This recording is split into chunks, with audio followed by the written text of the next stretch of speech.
I don't need lectures from Nigel Farage on what it means to be working people. I know what it means to work 10 hours a day in a factory 5 days a week.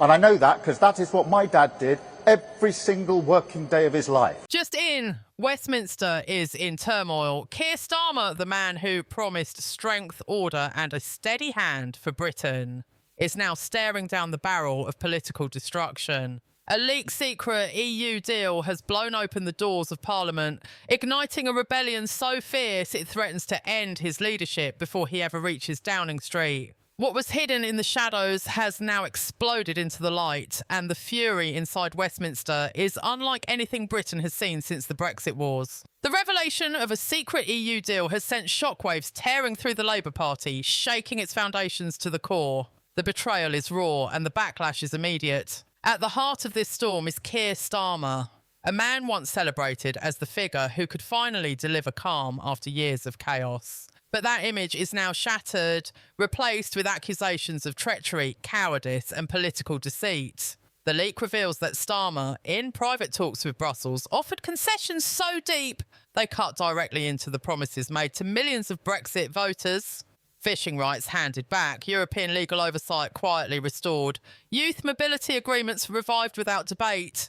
To his critics, this is not compromise, it is surrender. And it is a surrender that has sparked a no-confidence revolt inside his own ranks. In Westminster, the mood is electric with rage. MPs who once stood shoulder to shoulder with their leader are now openly sharpening their knives. Whispers in the corridors of power have transformed into loud calls for his removal. Starmer's allies describe him as desperate, cornered and furious, accusing rebels of betrayal while watching his authority collapse. The no-confidence motion has been framed as more than a challenge to his leadership. It is being painted as a fight for the soul of Labour itself. Is the party still the defender of Britain's sovereignty, or has it been reduced to a machine that bows before Brussels at the first sign of pressure? For many, the timing of the leak could not be more brutal. Labour had been climbing in the polls, projecting an image of readiness to govern, but this scandal has ripped open old wounds that never healed. The betrayal narrative is spreading like wildfire, especially across Britain's red wall constituencies. These are the very voters who turned away from Labour in 2019, only to be courted back with promises that Brexit would be respected. Now they see those promises broken once again. In fishing towns across Scotland, in coastal communities in Hull and Grimsby, fury is erupting. Banners accuse Starmer of treachery. Fishermen warn their livelihoods have been sold out. For these people, this is not politics, it is survival. And the man they thought might protect them has, in their eyes, stabbed them in the back. Inside Labour headquarters, panic is spreading like wildfire. Staffers describe frantic meetings, shouting matches and desperate attempts to contain the rebellion. Leaks from within Starmer's own team reveal paranoia and fear. Threats against rebels have backfired, only hardening their resolve. Instead of rallying his party, Starmer's words are driving MPs further into open revolt. His grip on power is slipping fast, and with every passing hour, the sense of inevitability grows heavier. The no-confidence vote is no longer a question of if, but when. The opposition has wasted no time seizing the moment. Conservative MPs, sensing blood in the water, have joined forces with Labour rebels to pile on pressure. For the Tories, this is proof that Labour cannot be trusted. For Labour backbenchers, this is the last chance to save their party from collapse. Together, they have created a rare cross-party alliance united by fury and betrayal. Nigel Farage has entered the fray with ruthless precision, branding Starmer the Brexit betrayer-in-chief. Reform UK rallies are swelling, their chants echoing across communities that once formed the backbone of Labour's power. Polls already hint at a surge for reform, with lifelong Labour voters openly questioning whether their party can ever be trusted again. The atmosphere in Westminster is now described as explosive. Seasoned MPs compare it to the dying days of governments that lost their grip on power. Each meeting, each confrontation feels like the prelude to collapse. Starmer's outbursts, branding critics as traitors and cowards, have only deepened the rebellion. The man who once promised steady leadership now appears fragile, isolated, and weak. And as the no-confidence motion moves closer, one chilling question grows louder with every hour. Is this the end for Keir Starmer? The leak of Starmer's secret EU deal has done more than expose concessions. It has torn away the thin layer of trust he still has had within his party. In Labour's back rooms, MPs speak in whispers that no longer sound like speculation. They sound like plans for his removal. The rebellion is not just about Brexit anymore. It has become a test of loyalty, a referendum on whether Starmer can be trusted with the promises he made to Britain. Every day since the leak, more MPs have stepped forward, publicly declaring they no longer support him. What began as quiet discontent has erupted into a stampede of resignations, defections, and declarations of open war. The air in Parliament feels charged with inevitability, as though the collapse is already underway and only the final blow remains. And the fury inside Labour ranks is rooted not only in policy, but in the secrecy of it all. Starmer's deal with Brussels was never debated, never put before the people, never even shared with his shadow cabinet in full. Instead, it was hidden until it was too late and revealed only by leaks that exploded like bombs across the front pages of Britain's newspapers. To many MPs, this was not just a betrayal of Brexit voters, it was a betrayal of Parliament itself. The democratic process was bypassed, silenced behind closed doors, leaving even his most loyal supporters stunned and furious. That sense of being deceived has spread like poison, and it is now eating away at his leadership faster than any policy dispute ever could. In the Commons, the mood is nothing short of volcanic. Every session descends into chaos as MPs from both sides hammer Starmer with accusations of treachery. His attempts to defend himself only fuel the anger. Each time he brands critics as opportunists or traitors, the chamber erupts louder, the rebellion grows stronger, and his authority shrinks further. The once disciplined Labour benches now rumble with mutiny, and the whispers of who comes next echo through the corridors of Westminster. Potential successors are already positioning themselves in the shadows, waiting for the inevitable moment when Starmer falls. The silence of Labour heavyweights, once willing to defend their leader, speaks louder than words. They sense the ship is sinking, and none are willing to go down with him. Outside Westminster, the anger is reaching a fever pitch. Fishing communities are at the heart of the outrage. To them, the betrayal is visceral, an attack on their livelihoods. Boats in Grimsby and Hull are draped with banners accusing Labour of treachery. Fishermen warn of a future where their children have no industry left, where control of Britain's waters has been bartered away for political convenience. Their anger is raw. Their protests are swelling. And the images of fury from the coast are feeding the firestorm engulfing Starmer's leadership. Beyond the fishing towns, red wall constituencies are erupting with the same fury. Constituency Labour offices report resignations in droves. Activists refuse to campaign. Lifelong supporters declare they will never vote Labour again. The betrayal narrative has taken root, and once planted, it spreads faster than wildfire. Meanwhile, Reform UK is feasting on the chaos. Nigel Farage, the master of political theatre, has wasted no time branding Starmer as the ultimate Brexit betrayer. His rallies are growing larger by the day, filled with voters who once swore loyalty to Labour but now feel deceived. Polls hint at reform surging in Labour's fragile red wall seats, threatening to gut the very base Starmer needed to win back power. Each fiery soundbite, each headline-grabbing speech chips away at Labour's credibility, while Starmer's silence and stumbles only make reforms rise more dramatic. In politics, perception is everything. And right now, the perception is clear. Reform stands for the true Brexit, while Labour has sold it out. Even the markets have begun to wobble. Investors, once reassured by Starmer's image of pragmatism, are now rattled by the instability. The concessions to Brussels have raised alarm bells in business circles. By restoring EU oversight in key sectors, Starmer's deal has reintroduced uncertainty at the very moment Britain was seeking independence and stability. The pound has dipped, markets have fluctuated, and whispers of long-term economic damage are spreading. What was meant to be a careful reset with Europe is now seen as a reckless miscalculation that could undermine Britain's economy for years.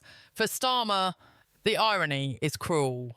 The man who promised competence and stability is now accused of triggering chaos and collapse. Inside Labour headquarters, the atmosphere has grown toxic. Staffers describe scenes of panic, shouting matches, frantic phone calls, threats hurled at rebels who no longer listen.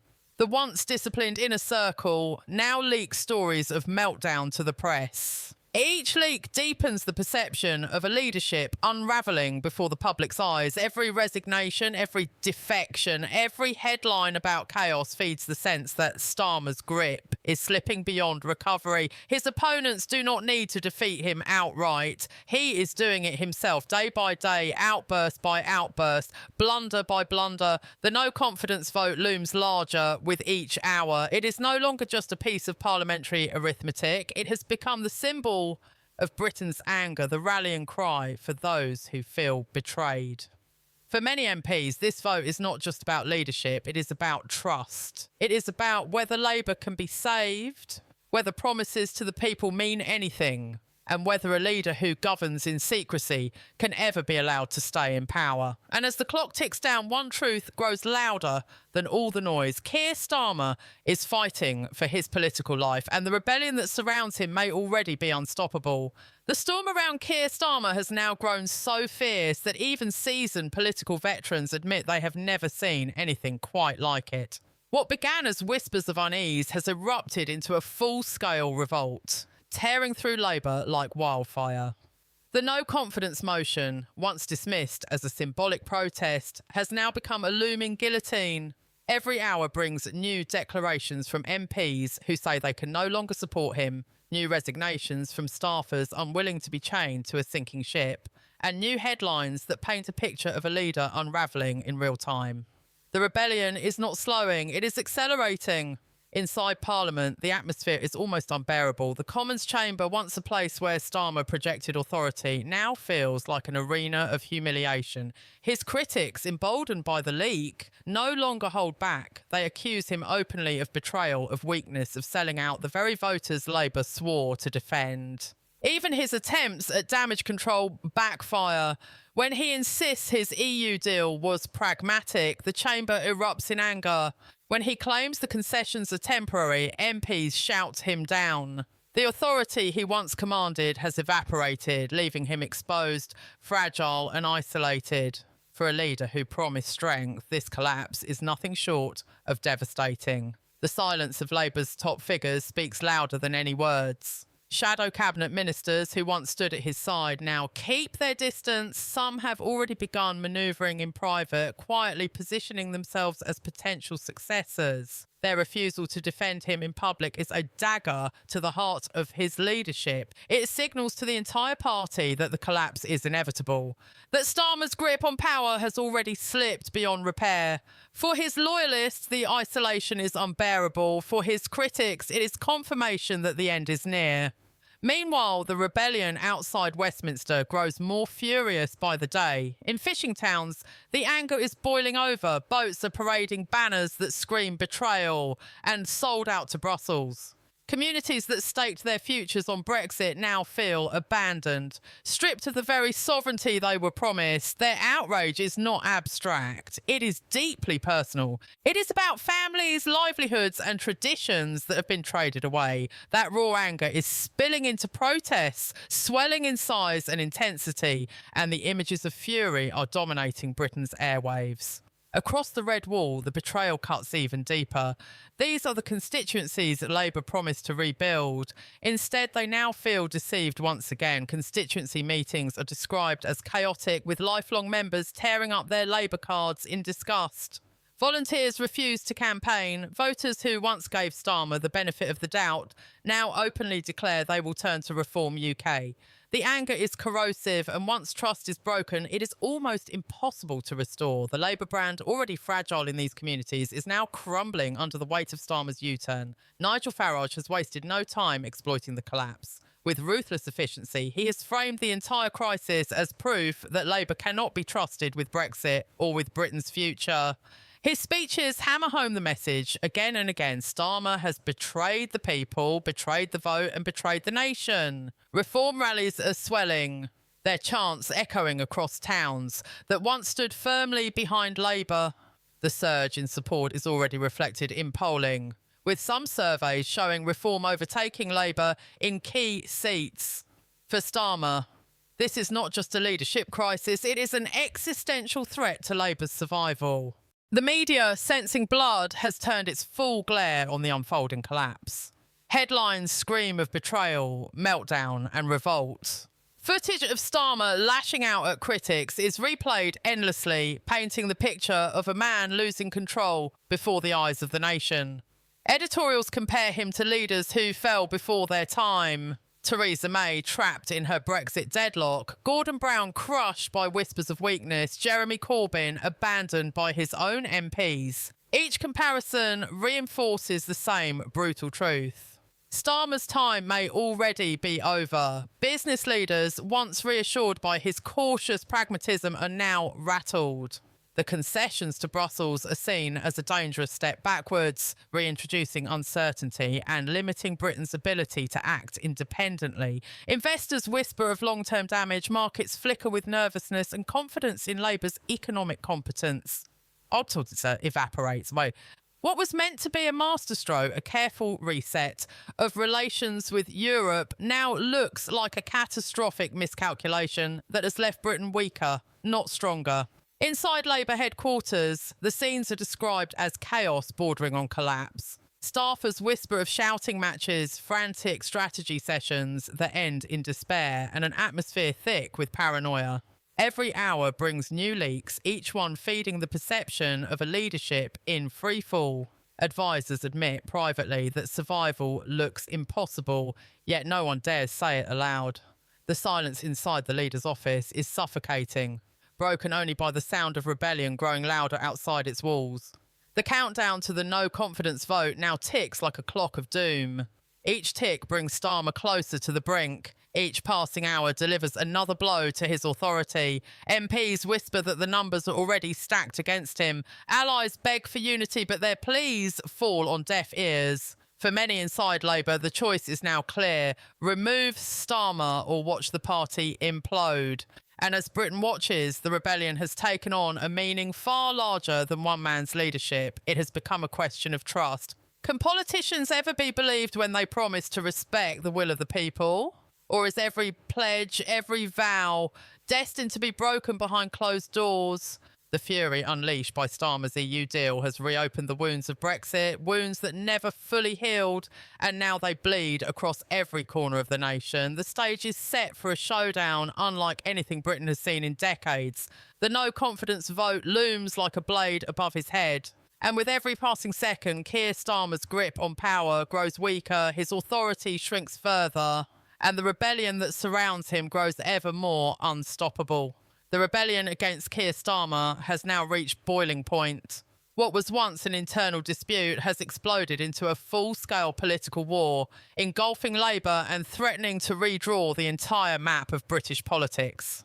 The no-confidence vote has become more than emotion. It is a symbol of Britain's rage, a test of loyalty, and a battle for survival. In Westminster, the tension is unbearable. MPs move through the corridors with a sense of anticipation, as if history itself is about to be written in the chamber. The countdown is relentless, and with each hour that passes, the sense of inevitability grows heavier. Starmer is no longer seen as a leader in control. He is seen as a man clinging to power, cornered by his own party, and abandoned by the very people who once hailed him as their saviour. Inside Parliament, the atmosphere is toxic. Labour MPs who once kept their frustrations private now deliver them openly and with venom. Words like betrayal, surrender and treachery echo across the benches. The Commons no longer feels like a debating chamber. It feels like a battlefield. Every statement from Starmer is met with jeers. Every attempt to project authority is drowned out by defiance. The more he raises his voice, the weaker he appears. The mask of calm leadership has shattered, replaced with flashes of anger, desperation, and fear. Even his closest allies admit privately that they no longer recognise the man standing at the dispatch box. Behind closed doors, Labour's once tight inner circle is in meltdown. Meetings are described as frantic and chaotic, with advisors arguing over whether to fight on or prepare for the end. The fear of leaks has created paranoia so deep that even senior staff whisper about being watched. Every phone call, every text message carries the risk of being exposed to the press. Loyalty has disintegrated. Whispers of leadership challenges swirl louder with each passing day. Names of potential successors circulate like vultures circling a wounded animal. The silence of Labour heavyweights, who once defended Starmer fiercely, is deafening. Their refusal to speak out is the clearest signal yet. They are preparing for his downfall. Outside Westminster, the rebellion has spilled into the streets. Protests are growing louder and larger, uniting communities that rarely stand together. In fishing towns, fleets of boats are draped with banners accusing Starmer of selling out their futures. In the Red Wall, town halls echo with anger. Lifelong Labour supporters declare their loyalty is finished. The fury is not abstract, it is deeply personal. Families who believed Brexit would restore their dignity now feel they have been deceived all over again. Their anger is raw and it is spreading like fire across the nation. Every chant, every protest, every banner adds fuel to the political inferno consuming Labour from within. Nigel Farage has weaponised this fury with ruthless skill. His speeches, broadcast across Britain, hammer home the same message. Starmer betrayed Brexit, Reform will defend it. His rallies swell with supporters, former Labour voters, disillusioned Tories, and millions who feel left behind. Polling already shows reform climbing, particularly in Labour's fragile Red Wall constituencies. For Labour, this is more than a leadership crisis, it is an existential threat. The very heartlands they once counted on are now slipping further away, lured by the promise of a party that claims to defend Brexit without compromise. The media spotlight has turned merciless. Headlines scream of betrayal and collapse. Nightly broadcasts show footage of protests, resignations, and fury inside Westminster. Each new revelation, each leaked detail of the secret EU deal is splashed across the front pages, feeding the sense of chaos. Editorials question whether Starmer has any legitimacy left, comparing him to leaders who were toppled in disgrace. The comparisons are brutal. Theresa May trapped in her Brexit stalemate, Gordon Brown suffocated by whispers of weakness, Jeremy Corbyn abandoned by his own MPs. Each name is a reminder of what happens when authority evaporates. Each reminder drives home the same message. Starmer's time is running out. Even the financial world has turned its back. Investors, once reassured by Starmer's pragmatism, now warn that his deal has reintroduced uncertainty that Britain cannot afford. The concessions to Brussels have unsettled markets, weakened confidence, and left business leaders questioning Labour's credibility. The very image Starmer tried to build, that of a steady hand capable of managing the economy, has been destroyed by his own miscalculation. Instead of stability, he has unleashed volatility. Instead of competence, he radiates weakness. As the no-confidence vote draws nearer, Labour MPs speak openly of inevitability. The rebellion has gathered such momentum that even those still loyal to Starmer admit the tide cannot be turned. In hushed conversations, they weigh the cost of staying by his side, knowing that loyalty could mean political suicide. Some cling to hope that he can survive. Most have already moved on, preparing for what comes after. The question is no longer whether Starmer will fall, it is when, and how deep the damage will run through Labour once he is gone. For Britain, the stakes are enormous. This is not just about one man's leadership. It is about whether the promises made during Brexit still mean anything. It is about whether voters can ever trust politicians to stand by their word. The fury unleashed by this scandal has reopened wounds that never healed. And as those wounds bleed across every corner of the nation, one truth grows clearer. The Labour Party is now fighting for its very survival, and the rebellion consuming it may change Britain forever. The hour of reckoning has arrived. The no-confidence vote against Keir Starmer looms like a guillotine suspended over his leadership, its blade sharpened by betrayal, fury, and the collapse of trust. Westminster has not felt an atmosphere this raw, this electric in decades.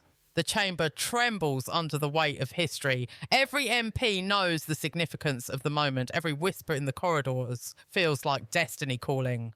For Starmer, this is not just about survival. It is about whether he will be remembered as the man who led Labour to power, or the man who destroyed it from within. The rebellion has consumed everything in its path.